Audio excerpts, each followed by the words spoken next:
pensaba que había vendido la óptica, hermano. No he vendido la óptica.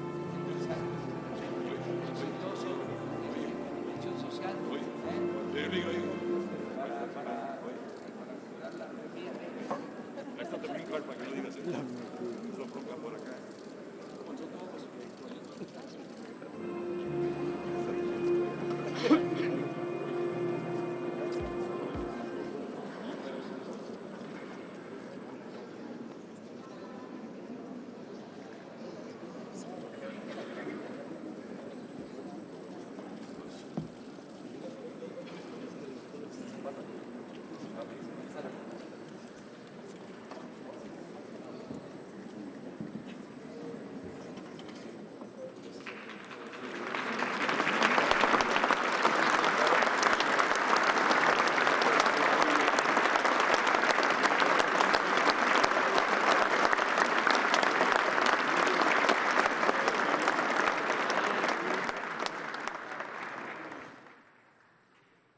Sean tan amables de ocupar su lugar.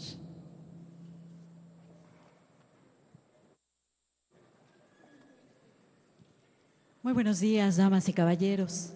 El Gobierno de México agradece su presencia y les da la más cordial bienvenida al inicio del programa de la Zona Libre de la Frontera Norte. Nos acompañan para encabezar esta ceremonia el responsable de los programas de estímulos de la franja fronteriza, el licenciado Pedro Romero Torres Torrija.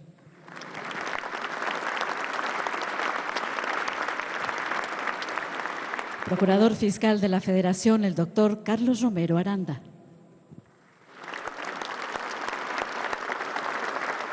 Presidente Municipal de Juárez, Héctor Armando Cavada Alvidres.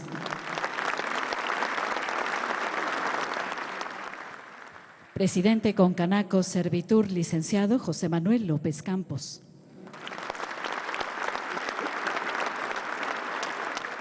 Jefa del Servicio de Administración Tributaria, la doctora Ana Margarita Ríos Farjat.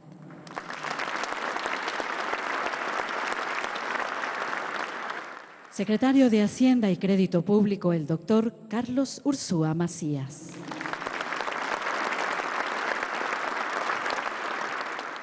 Distingue desde luego la presencia de la Secretaria de Economía, la doctora Graciela Márquez Colín.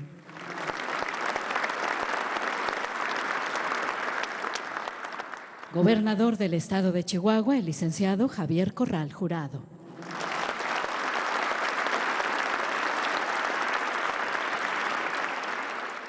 Y desde luego, damas y caballeros, el presidente constitucional de los Estados Unidos mexicanos, licenciado Andrés Manuel López Obrador.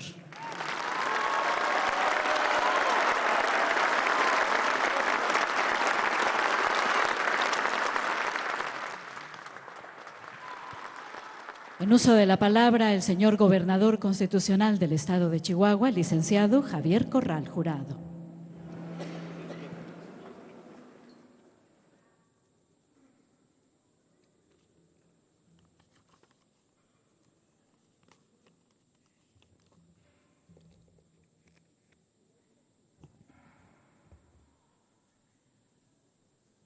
Bienvenido a Chihuahua, señor presidente López Obrador. Bienvenido a esta batalladora Ciudad Juárez. Bienvenido, doctor Carlos Ursúa.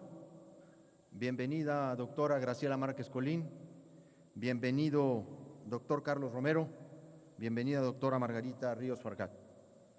Señoras y señores, desde el momento que conocimos el decreto de estímulos fiscales de la región fronteriza norte, publicado el pasado 31 de diciembre de 2018, en el gobierno del estado de Chihuahua hicimos un análisis amplio de sus ventajas, de sus beneficios, limitaciones, retos y también oportunidades para nuestra región fronteriza, particularmente para Ciudad Juárez.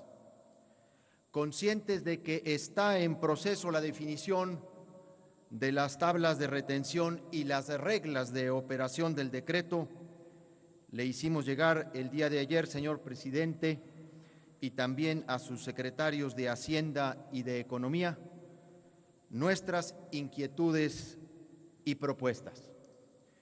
Esperemos un análisis de ellas y la posibilidad de que puedan ser consideradas dentro de la emisión de las reglas del próximo 7 de enero.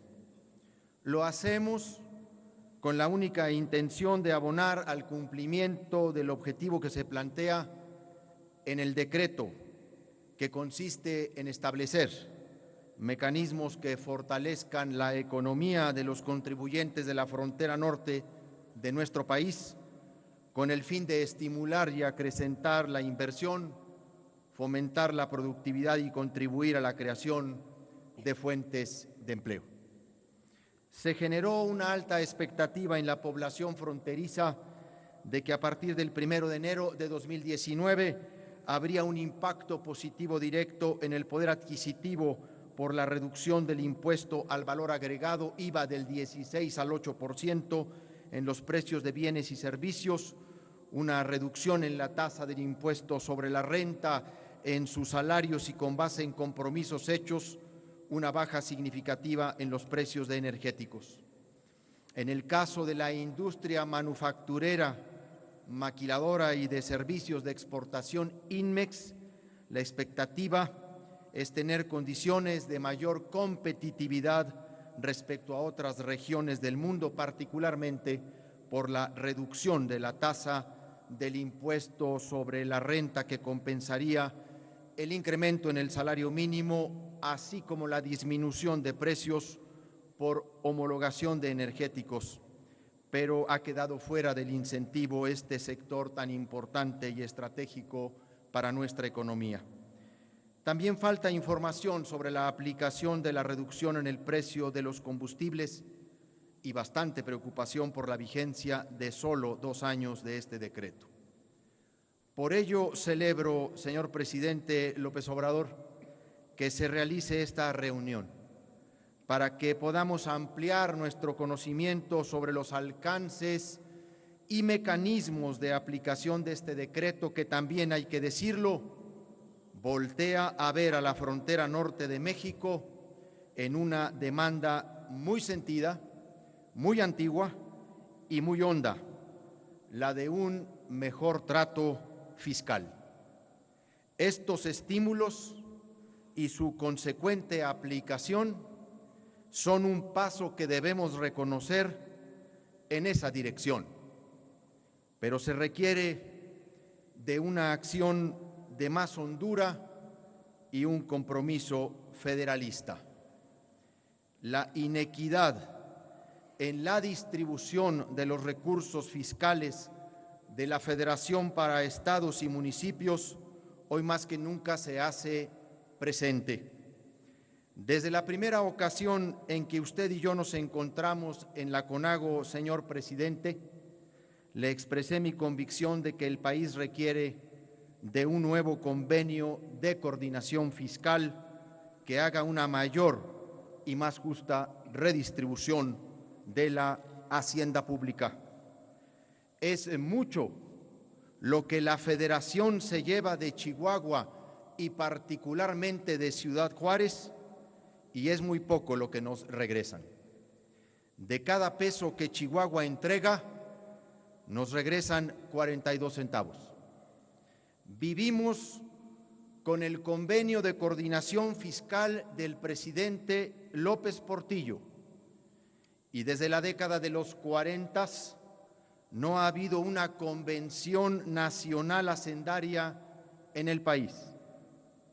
Es urgente hacer una convención nacional hacendaria, señor presidente, y si alguien tiene hoy el poder político para convocarla, es precisamente usted. Una convención nacional hacendaria no solo para generar una fórmula más equitativa de distribución de los ingresos, estimulando a los gobiernos responsables, honestos, transparentes, eficaces en su recaudación y austeros en su gasto, sino también, hay que decirlo con toda claridad, una convención nacional hacendaria para también redistribuir las cargas tributarias entre el gobierno central, los estados y los municipios en una auténtica corresponsabilidad. Necesitamos que ese nuevo acuerdo de corresponsabilidad fiscal y hacendaria quede en la ley y en la Constitución para generar certidumbre y atraer en serio la inversión. La política fiscal no debe conducirse solo a base de decretos presidenciales. Así terminaríamos con la discrecionalidad política y, de paso, terminaríamos con ese peregrinar indigno de los gobernadores hacia el centro del país para pedir de favor lo que en justicia corresponde a nuestros estados. Desde Chihuahua, presidente López Obrador, le hemos ofrecido a usted nuestra colaboración y disposición al trabajo conjunto. Deseo y en ello me empeñaré en mantener una relación institucional de respeto y colaboración con el Gobierno de la República. Pero en nuestro caso, ello no puede interpretarse ni como sometimiento ni incondicionalidad. Tenemos diferencias ideológicas, políticas y de concepción democrática, pero es ahí precisamente donde tiene sentido la colaboración y la conjunción de esfuerzos entre poderes y niveles de gobierno. Es precisamente en la diversidad que se concilia en la unidad mediante el respeto y la buena voluntad donde florecen las mejores decisiones. La pluralidad es el fruto más rico y esperanzador de nuestra democracia. No debemos descalificarla nunca, mucho menos tratar de sofocarla. Eso no le sirve a México ni a Chihuahua.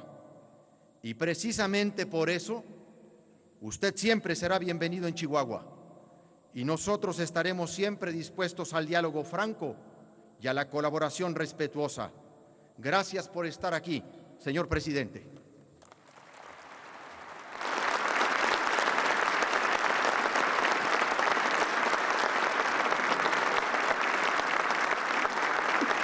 Su carácter de secretario de Hacienda y Crédito Público, el doctor Carlos Ursúa Macías, es nuestro siguiente orador.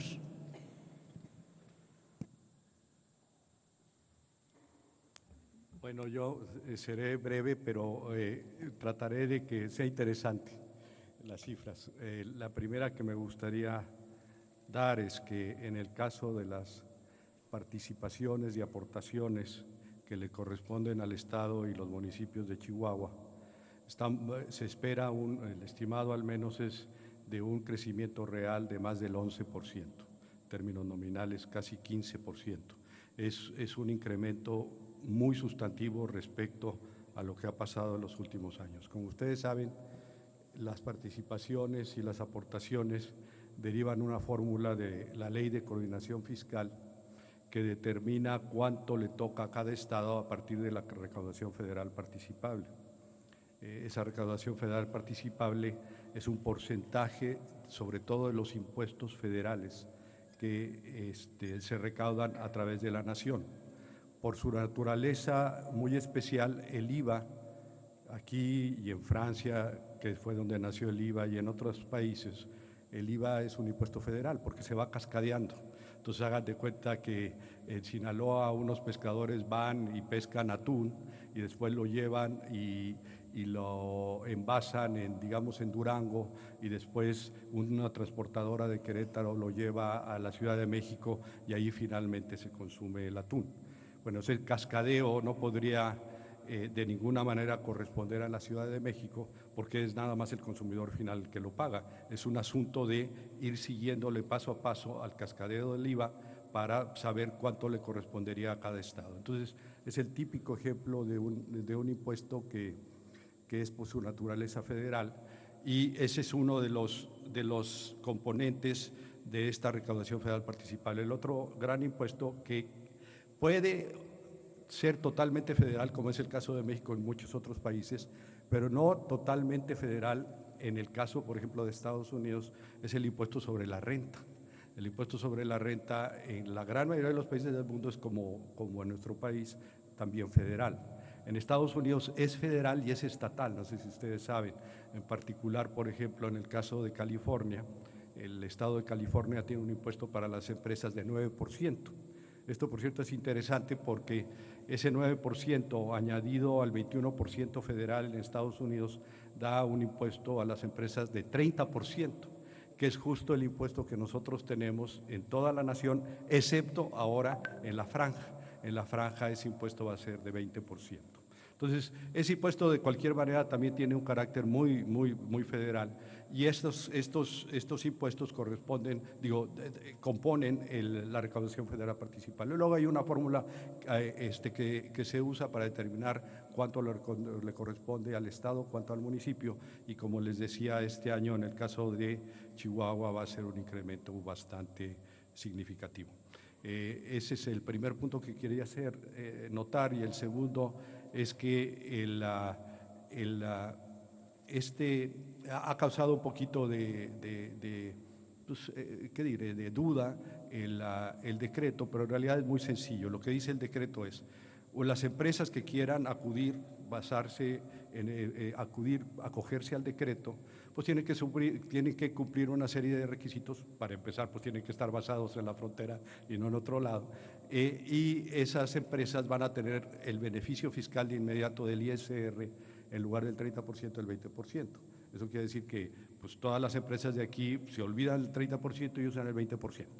El caso del IVA es un caso más interesante. En el caso del IVA pueden decir, oye, ¿qué va a pasar si, por ejemplo, yo tengo una gasolinera, yo le compro a Pemex gasolina, Pemex me carga un IVA del 16% y yo lo voy a dar al 8%? ¿Qué va a pasar allí? Pues lo que va a pasar es que la gasolinera tiene un beneficio fiscal si está en el padrón y simplemente pide la devolución, la cual va a ser muy rápida al SAT. Y tan, eso es todo, no hay una gran ciencia. Bueno, otra cosa que es importante, son municipios. Originalmente pues se pensó quizá deban ser un cierto número de kilómetros abajo de la frontera, pero si ustedes se ponen a pensar acerca de que también en el decreto se establece que el salario mínimo debe ser el doble que en el resto del país, entonces hubiera sido un problema si de repente el municipio, un centímetro más abajo, en el municipio se pagara el doble del impuesto del salario mínimo y en un centímetro más arriba se pagara el doble del salario mínimo. Entonces tiene que hacerse por municipios, no se hace por kilómetros. Y son, si mal no recuerdo, en el decreto se establece que son 43 municipios en toda la República. Con eso concluyo. Gracias.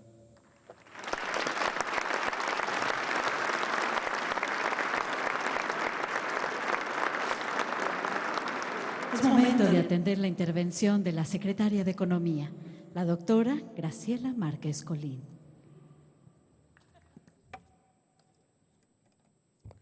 Buenos días a todos.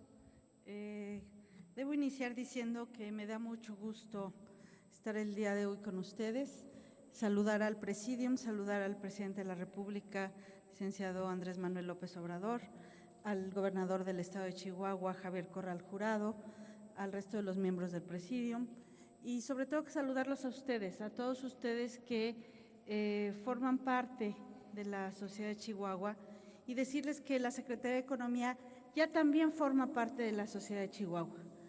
El subsecretario de Minería ya ha establecido su oficina en la ciudad de Chihuahua.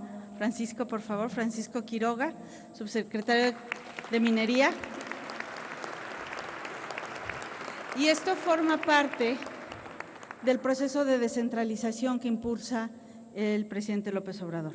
La Secretaría de Economía, el resto de la Secretaría se va a mover a la ciudad de Monterrey, pero se escogió Chihuahua por la intensa actividad minera del Estado y es aquí donde va a estar la oficina del subsecretario. Entonces, pues llegamos a casa en algún sentido. Pero también me da gusto estar en casa para anunciar el arranque del programa de la zona libre de la frontera norte. Un programa que tiene como propósito atraer inversión y a través de esta atracción de inversión poder generar más empleos. El fundamento de este programa es el potencial productivo, la ventaja de localización y la capacidad de generar más y mejores empleos a lo largo de la línea fronteriza. Es un programa muy ambicioso, no solamente en términos nacionales, sino es un programa muy ambicioso en términos internacionales.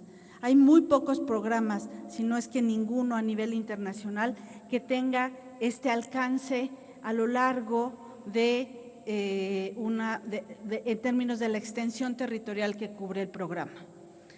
Nosotros creemos que las localidades de la frontera norte del país tienen un potencial productivo muy significativo por ser foco de atracción tanto de inversión nacional como de inversión extranjera. La frontera con los Estados Unidos ofrece que la localización geográfica sea un factor que atrae a inversionistas, a empresas, a procesos productivos y que alimenta a su vez los flujos comerciales con el exterior. Pero esta conexión con los flujos comerciales con el exterior queremos también que tenga una derrama hacia el mercado interno. De ahí que el componente del duplicar el salario mínimo. Y en esta duplicación del salario mínimo creemos que es la capacidad de generar más y mejores empleos, de atraer desde la formalidad a un mayor número de trabajadores y sobre todo ser lo que bien menciona el presidente López Obrador, una última cortina para no solamente los habitantes de estas regiones, sino aquellos mexicanos que dejan sus lugares de origen en busca de un mejor futuro para ellos y sus familias y que lo encuentren no en el sueño americano, que lo encuentren aquí, en estas tierras de la frontera. Es muy importante también pensar, y ese es otro fundamento para este programa, el gran dinamismo que ofrece las regiones vecinas. Como muestra el mapa que tienen ustedes en la pantalla, entre más verde es más dinámico, mayor el crecimiento del otro lado de la frontera. Lo que nosotros estamos viendo en esta región fronteriza es que tenemos que aprovechar esa locomotora que tenemos al otro lado de la frontera, pero es una locomotora que debemos nosotros utilizar para que se consuma en México, para que se produzca en México, para que se pague más en México. Entonces, aprovechar esta condición prácticamente única, y ustedes como habitantes de Ciudad Juárez lo saben, aquí hay condiciones que prácticamente no se reproducen en ninguna parte del mundo.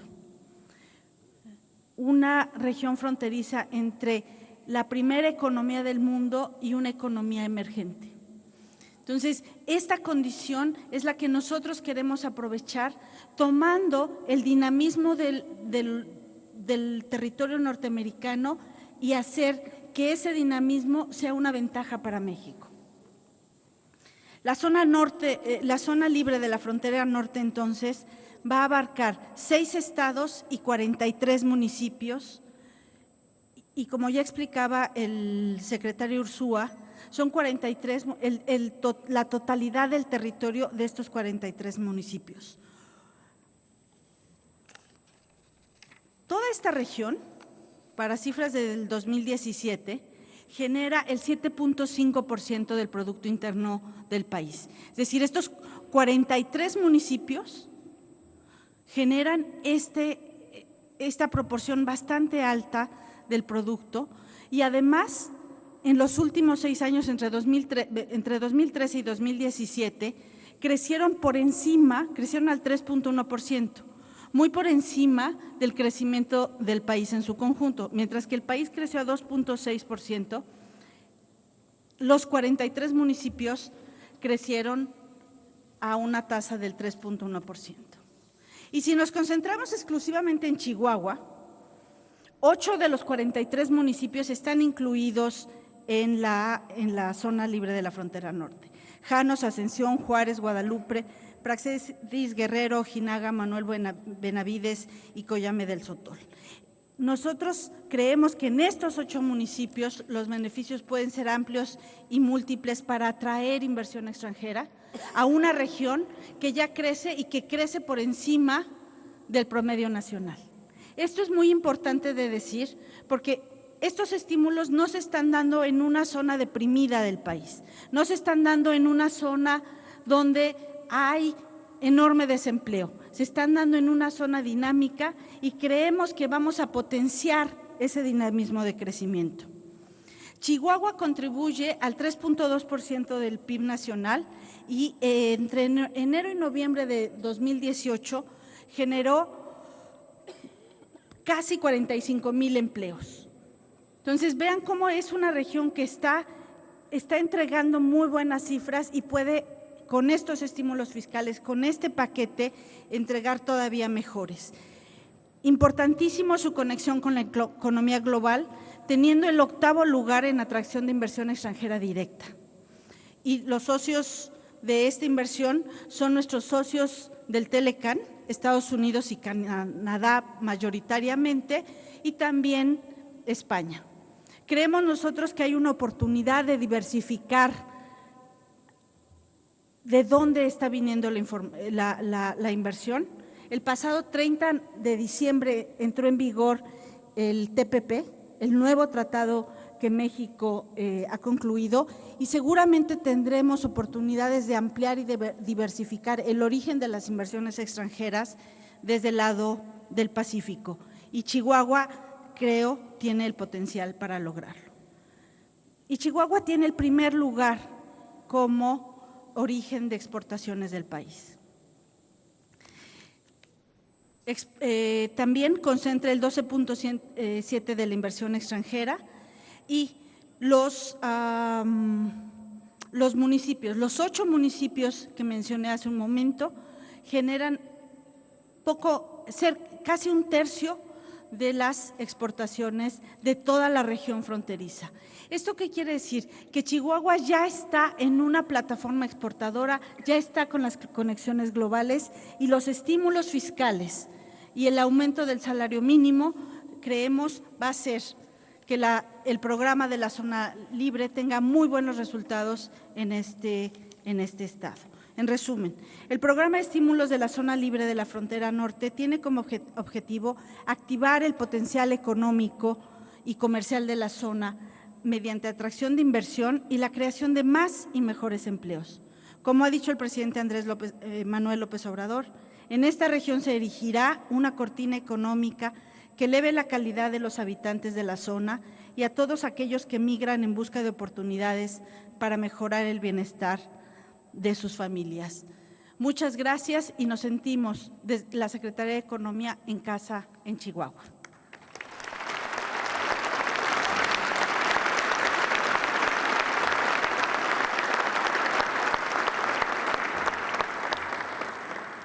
Damas y caballeros, nos habla a continuación el presidente constitucional de los Estados Unidos mexicanos, el licenciado Andrés Manuel López Obrador. Amigas, amigos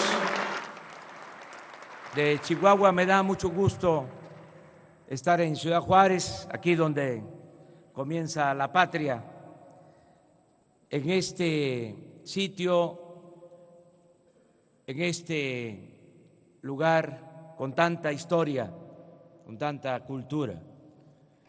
Siempre recordamos que en Chihuahua y en Ciudad Juárez se le dio apoyo y protección al presidente Benito Juárez cuando la intervención francesa. El peregrinar fue hacia el norte y estuvo en Chihuahua sosteniendo la República con su gabinete alrededor de 2 años. Y aquí, en Ciudad Juárez, que entonces se llamaba Paso del Norte. Por eso es muy importante estar aquí con ustedes. También aquí en Ciudad Juárez se llevó a cabo la batalla decisiva para el triunfo del movimiento revolucionario encabezado por el apóstol de la democracia, Francisco I. Madero. Aquí en Ciudad Juárez, 1911,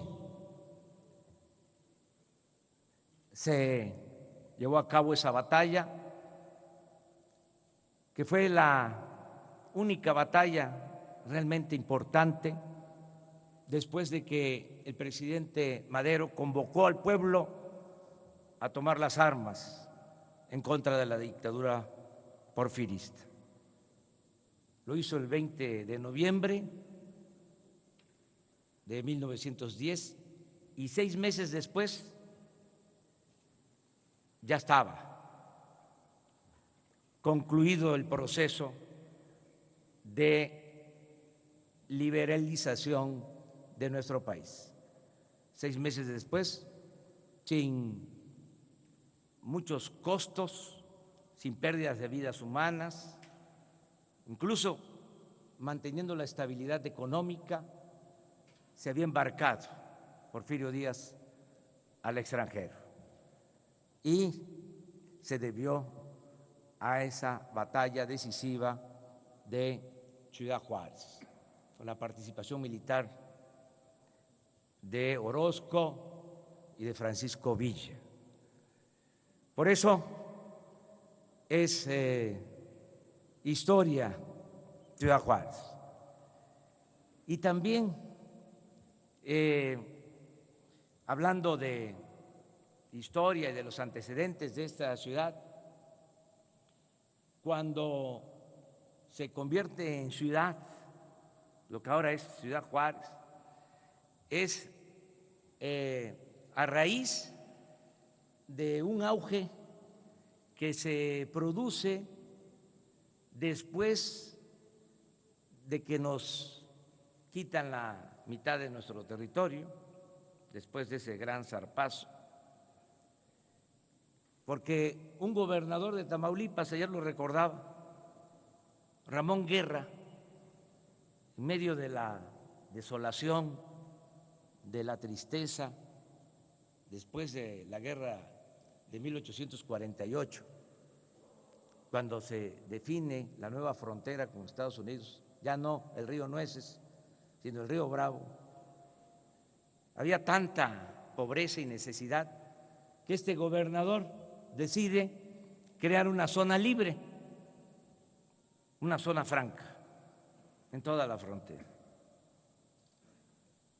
Y ahí comienza el trato especial a la frontera norte. Después es presidente de la República un tamaulipeco, Manuel González, compadre de Porfirio Díaz, y le da continuidad a ese proyecto. Porfirio Díaz también le da el trato especial a la frontera. Con la revolución se mantienen los estímulos a la frontera hasta que llega la llamada política neoliberal. No voy a mencionar qué gobierno era el que toma la decisión de terminar con los estímulos fiscales a la frontera. Ahí se los dejo de tarea. Ya no puedo hablar como lo hacía anteriormente. Me tengo que autolimitar.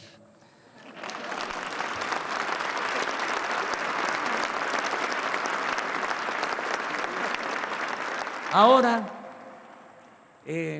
pasa el tiempo luego de más de 3 décadas de abandono en la frontera, se decide impulsar este proyecto, que como aquí lo mencionó la secretaria de Economía, Graciela Márquez, pues es parte de un plan de desarrollo nacional, no es una ocurrencia, aún teniendo los antecedentes históricos, aquí se menciona, se trata de un plan nacional, se trata de desarrollar a nuestro querido México de sur a norte,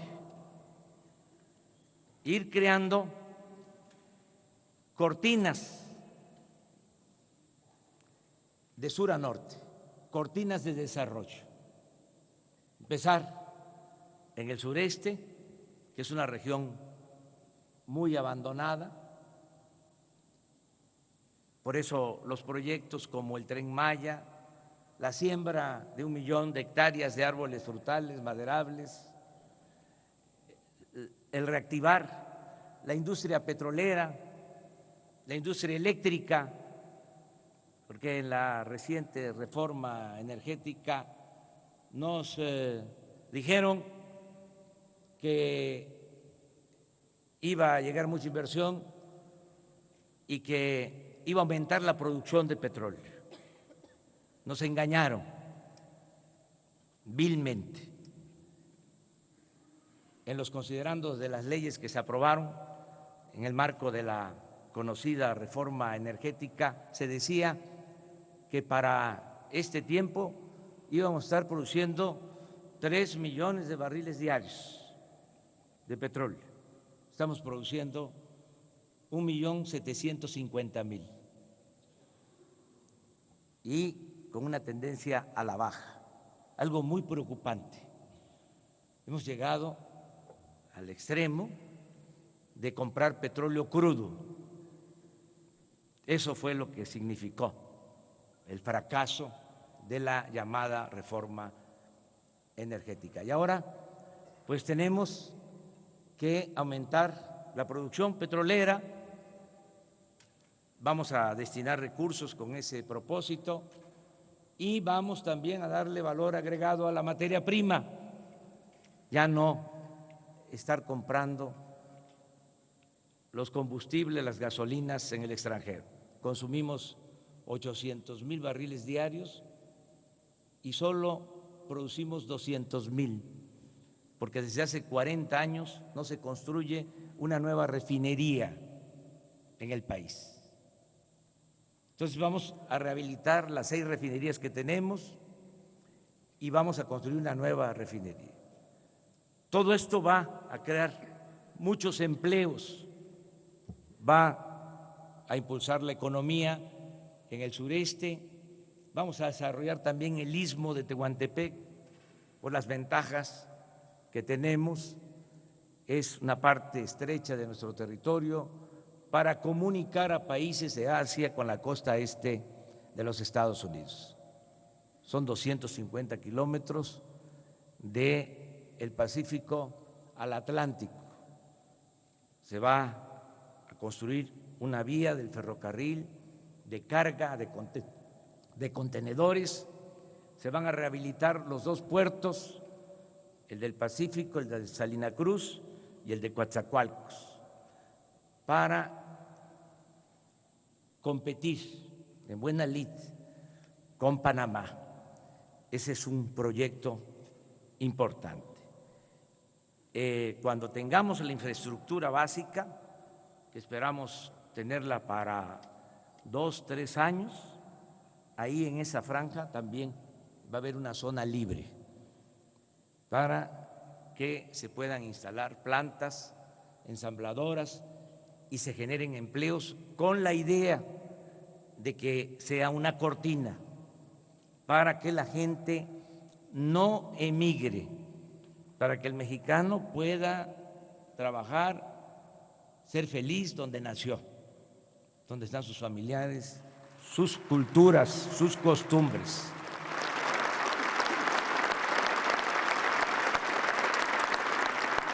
Y así cortinas de sur a norte. Y la última cortina, o la primera, como se le quiera ver, es esta franja, esta zona libre de nuestra frontera. Como aquí se explicó, van a haber incentivos fiscales. Comentaba yo ahora con el gobernador Javier Corral que poco a poco se van a ir aclarando los procedimientos. Esto es un plan perfectible, pero la esencia es lo más importante, lo fundamental. Imagínense que los empresarios paguen solo el 20% del impuesto sobre la renta. En ninguna otra región del país van a tener los empresarios un beneficio así.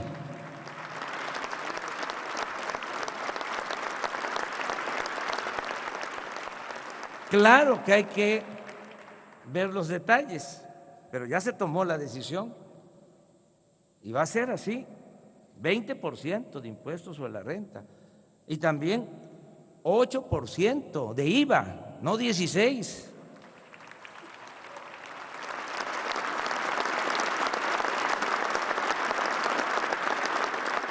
Y lo mismo, el equiparar, el homologar los costos de energéticos con lo que valen las gasolinas o lo que se paga por los combustibles en Estados Unidos.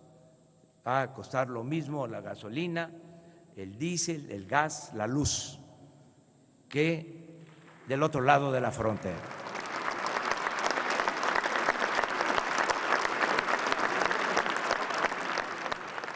Y algo que es muy importante,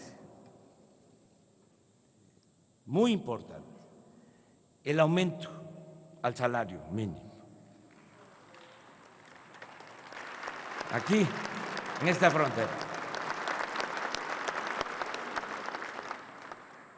Y quiero aprovechar para agradecer a los dirigentes obreros, a los representantes de los trabajadores y a los representantes del sector empresarial que aprobaron este aumento. Lo subrayo porque fue un acuerdo, fue un consenso, no fue una imposición. Se habló con los representantes del sector empresarial y con los representantes del sector obrero y se tomó esta decisión. En todo el país el aumento al salario mínimo va a ser del 16%, como no se había dado en las últimas 3 décadas. En todo el periodo neoliberal nunca se había dado un aumento del 16% al salario mínimo. Hace como una semana nos comunicamos por teléfono con el presidente de España y me externó, me manifestó que había estado al tanto de la decisión que tomamos en México y que él había hecho lo mismo en España, que se había aumentado el salario en España. Y aquí en la zona fronteriza, al doble. ¿Y por qué? Porque no vamos a tener desequilibrios. No hace falta ser doctor en economía, con todo respeto a los economistas, para saber que no va a afectar en nada, porque al bajar los impuestos, el empresario puede tener posibilidad de pagar mejor a los trabajadores. Se dice que bueno, aquí en Ciudad Juárez no hay quien pague salario mínimo, que la mayoría de los trabajadores gana más que un salario mínimo. Eso es relativo, con todo respeto. Sí, de la frontera donde se paga mejor a los trabajadores es en Ciudad Juárez, pero no ganan mucho los trabajadores. Ayer estuvimos en Reynosa y mencionaba yo que hace 6 meses, un poco más, durante la campaña, me tocó entrevistar a unas trabajadoras de una maquila y me decía la trabajadora de que le pagaban 900 pesos a la semana y que trabajaba 4 días nada más a la semana, pero 12 horas de 7 a 7.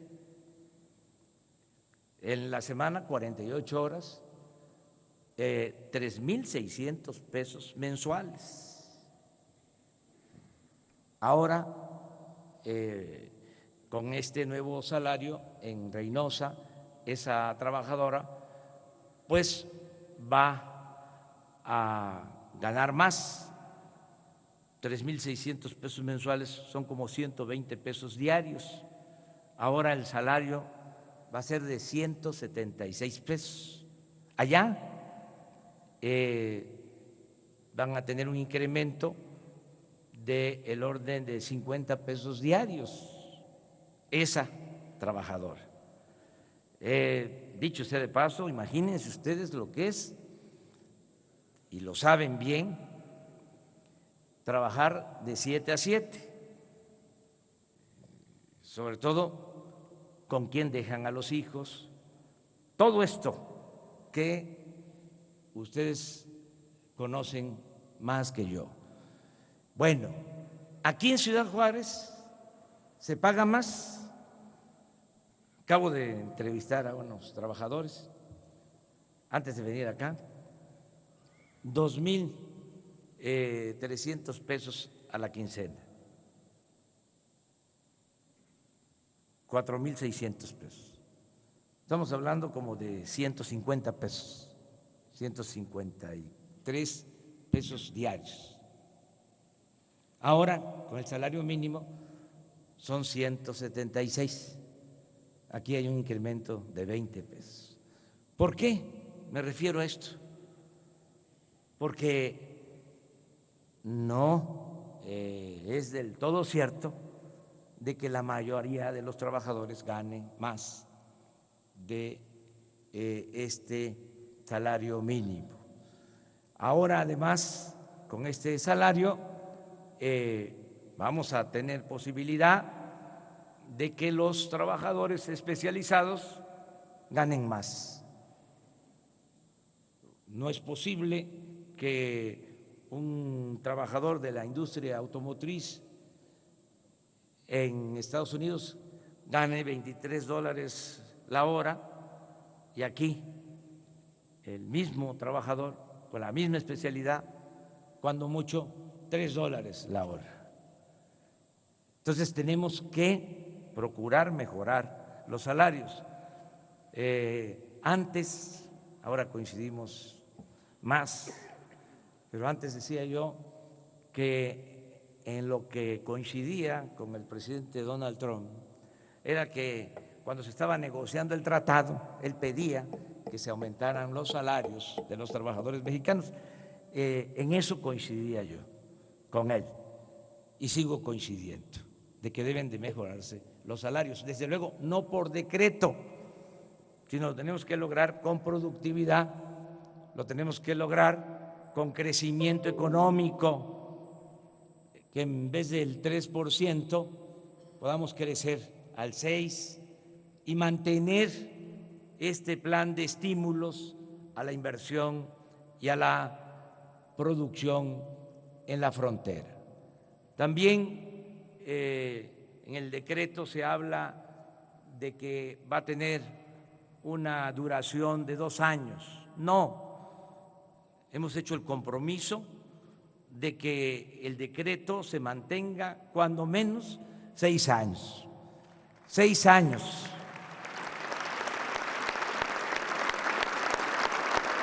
Por razones técnicas que no viene al caso explicar, se decidió hacerlo por 2 años, pero el compromiso es que se mantenga cuando menos en el sexenio.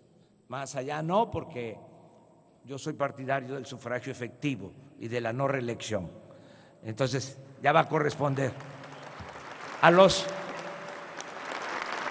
que vengan a gobernar el país. Yo mucho gusto estar con ustedes, iniciar aquí este programa. Les invito para que podamos evaluar el programa de manera conjunta, que le demos seguimiento al programa. Los que estamos aquí, hay una representación de empresarios, de ciudadanos, de trabajadores, de dirigentes sociales, muy importante, de legisladores, de autoridades, que nos volvamos a encontrar en 3 meses, si les parece, para ver cómo va el programa. Y que ya para entonces pues tengamos un diálogo circular, porque ahora nos tocó a nosotros nada más tomar la palabra. Es un monólogo, pero ya no va a ser así. Vamos a escuchar la opinión de todos para el próximo encuentro y agradecerle mucho a Javier Corral, gobernador de Chihuahua, como él lo ha expresado. Tenemos diferencias ideológicas, venimos de movimientos distintos y hasta contrapuestos, pero tenemos que trabajar en unidad, de manera coordinada, por el interés general. La patria es primero. Y así como él ha ofrecido esa colaboración, yo correspondo. Nunca va a ser vilipendiado, despreciado el gobernador legal y legítimo de este gran estado de Chihuahua. Muchas gracias, amigas y amigos.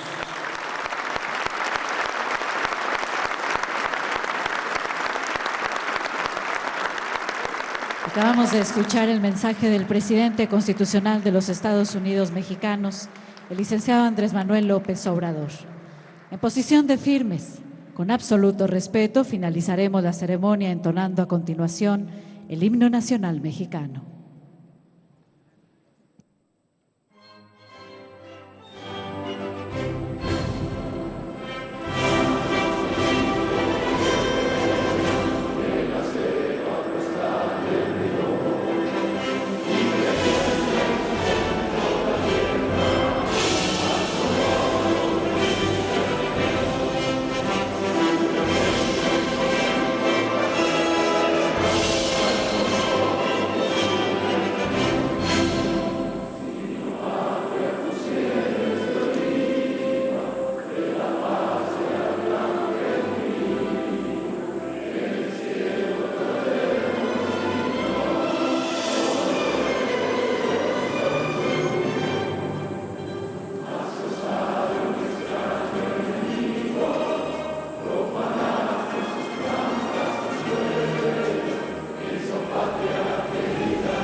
vamos a pedir a nuestros invitados permanezcan un momento más en sus lugares para facilitar la libre salida de nuestras autoridades. Gracias por su compañía. Que pasen un excelente día.